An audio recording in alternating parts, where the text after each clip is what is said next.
How's it going, YouTube? Coming to today with another video, and today, guys, what the video is going to be the board breaker tier list. If you want to see a full-on video for this, definitely let me know down below in the comment section and like the video, subscribe. We're almost at 26,000.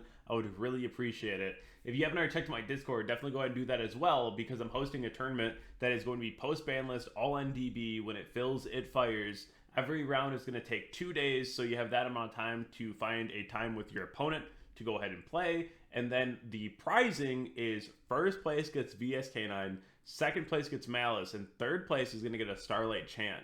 So this is a tournament that you don't want to miss, especially if you're going to Columbus. This is going to be great testing.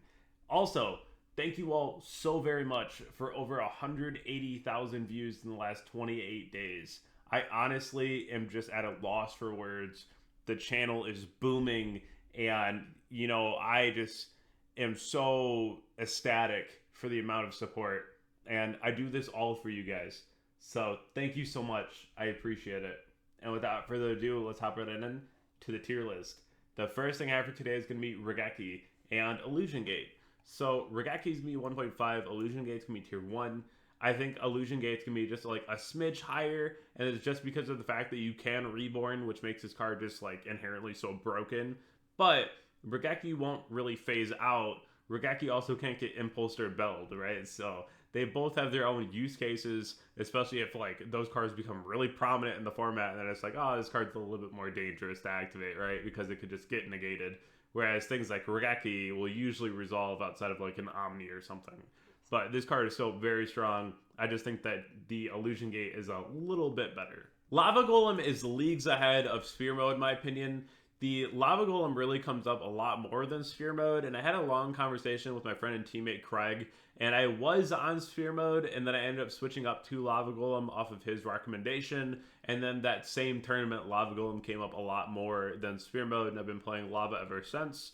A lot of times, if people get a sense that you're on these tribute cards, they will end up putting their board down to a smaller size. And in a lot of decks right now, they can put their board down to like 2 monsters rather than the 3. So it's a little bit more dangerous to play things like Sphere Mode when boards aren't as wide. And you also can't use 2 Sphere Mode in a turn, where you can use like double Lava if you have to.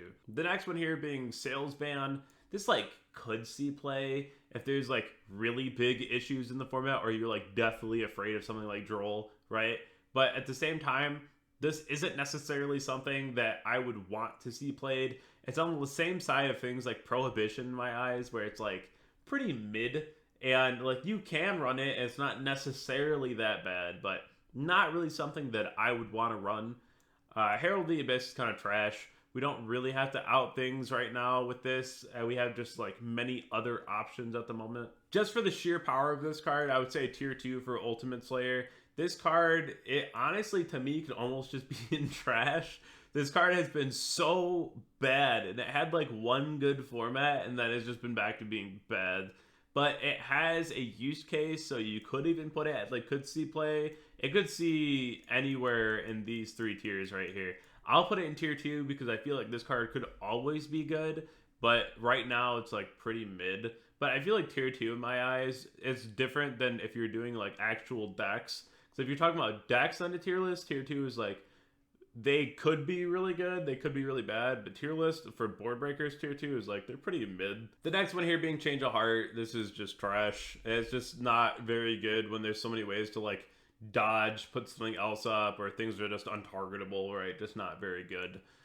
Lightning Storm, Duster, tier 1, very, very good. Always been good, never not good, right? Like very, very broken cards.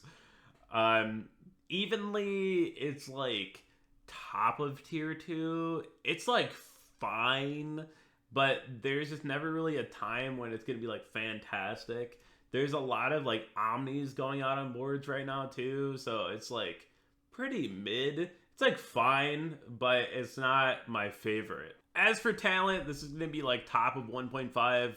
Very strong card. It's starting to see a little bit resurgence right now, but it's not seeing like the most. And this card is still like fine. It's a one of, right? You gotta see it. Or if you have Throsted, you can go to it. But it just hasn't really been all that crazy. There's a lot of times where if you're going second with Throsted, or even playing something like Mitsurugi, and you just have like a broken card to search, like pre-prep, right? You're playing Striker, you're grabbing Engage over this most times. There's just a lot of other things that I'd rather be finding, but that doesn't take away from the fact that the card is still broken in and of its core. But we have the next one here, which I would say which is Droplet. We also have Fallen Virtuous. These are very, very strong board breakers. Droplet being just a godsend. Honestly, this is like probably the best. I think Droplet is just beyond crazy. And then Fallen Virtuous is also up here as well. Very good. But at the same time, I know that I play Striker and I don't play it, but I get it, right? I understand why people really like to play it. For me, it's Super Poly all day. I think Super Poly is the craziest breaker in this format besides Droplet. This card is so insanely good, and you should be playing this card if you have the extra deck room for it. This card is so broken. I love this card so much, and if you can play it, you should play it. Fenrir is another one that, like, could see play. We haven't really seen the Cashier cards in a while. Fenrir is still a very good card, but it has to just, like, find its format, because this is a card that we just really haven't seen. And it's still, like, fine, but it just hasn't really seen play at all. So, like, it could see play, but we are yet to see that. The next one here being Kurakara. This card's always tier 2. It's always tier 2. It's always just, like, okay. It was only, like, God tier when we were in Cash tier format, but now it's, like, it's fine. You could play it, you could not play it. You wouldn't really miss it either way. Eclipse is 1.5. This card is very, very strong. It's very, very good in Doom Sea, specifically. But this card is going to be something that you will see quite often. I've already seen it in some main decks. I've seen it in a lot of side decks. This card is definitely on the rise right now. Make sure that you are prepared for something like this. The Shadal engine's pretty trash. The next one that I have for you is going to be Dark Ruler. And honestly, it's like top of 1.5. I wouldn't put it in tier 1. I know that it's seeing a pretty large resurgence right now, but it's not necessarily something that I would be playing. Droplet, Super Poly, Fallen, and Virtuous, these are miles ahead of Dark Ruler. Still a very good card in its own regard, but at the same time, I just feel like there's other options that I'd rather play before this. I understand the reasoning about why you'd want to put this in, but there's a lot of decks right now that have counter traps and things that can really just be responsive to the Dark Ruler that make this feel a lot less good. The other thing here is going to be Metaltronus, which was a staple for a while, and it's another one of those cards that could always see play. It's not necessarily very good right now, but it's always something that in some point in the format, if we're starting to see like a lot of mirror matches and things where this could really come up, then you definitely could, but it's always a card that just could see play. I feel like it's either really, really good or it's just terrible, like the worst card you've ever seen. So it really depends. And then things like Kaijus, I think that it's like tier 2. I'd rather play Lava before a Kaiju. I just don't really believe in Kaijus right now. The next one here being Pankratops is going to be also in tier 2. This is realistically just how things like DiFi, and that's pretty much its only job at the moment.